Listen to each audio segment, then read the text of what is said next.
what do your results mean for HR policy or the practice of HR? So what are the implications of your results for practice? Yeah, thank you for this question. So in these conversations, the one thing that on behalf of June and our other colleagues that we often discuss is not just providing research to advance theoretical knowledge, which is certainly important for the work that we're doing in HR, but also what do these results mean for HR practitioners and policy? And the one thing that June and I, when we talk about this research that we think is really important to understand is that across all HR practices, sometimes people have this belief that if only we can find this one-size-fits-all approach to solving this particular issue and this particular problem is performance, ways to enhance performance, then we have this silver bullet that we can just apply to every organization. And what our research demonstrates is that there is no one-size-fits-all approach that's going to work for every single organization, every single employee. But in fact, we have to adopt and create more bespoke and nuanced approaches to HR practices that meet the needs of our employees.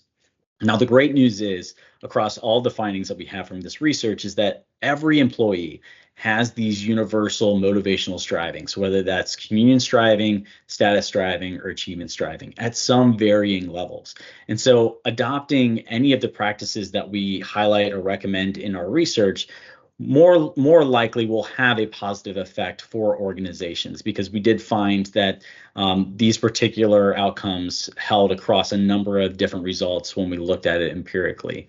But the important aspect to understand from a practical perspective is that we need to understand who our employees are to make sure that the practices that we're implementing meet their underlying motivations and help fulfill their desires, meaningfulness, and purpose at work, which will lead to higher levels of performance. So, for example, with communion striving employees, understanding how much our employees value this particular aspect or motivation is important. So that way we can make sure we are implementing and executing the proper level of communion enhancing HR practices so that we provide more opportunities for communication, teamwork, supportive work environments, and communication channels that build team activities.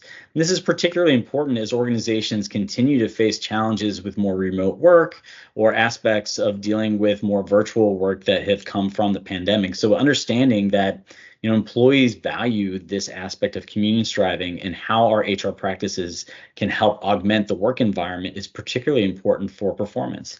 The same thing can be said about status and achievement striving as well. And so understanding, who our employees are and what motivates them is going to be important, whether or not we're providing those opportunities for recognition and reward that meet their needs for status striving. And again, with achievement striving, it's going to be a substitutional effect. So organizations, if they want to understand how providing opportunities for employees to perform better from the achievement achievement enhancing perspective, are going to want to focus on either their employees having that underlying motivation or providing HR practices that can fulfill those particular needs. And so providing opportunities that really emphasize accomplishing outcomes and rewards, focus on recognizing their accomplishments. So in summary, our research highlights the importance of having a tailored approach. Again, there is no one-size-fits-all approach for these HR practices and the underlying motivational needs of employees.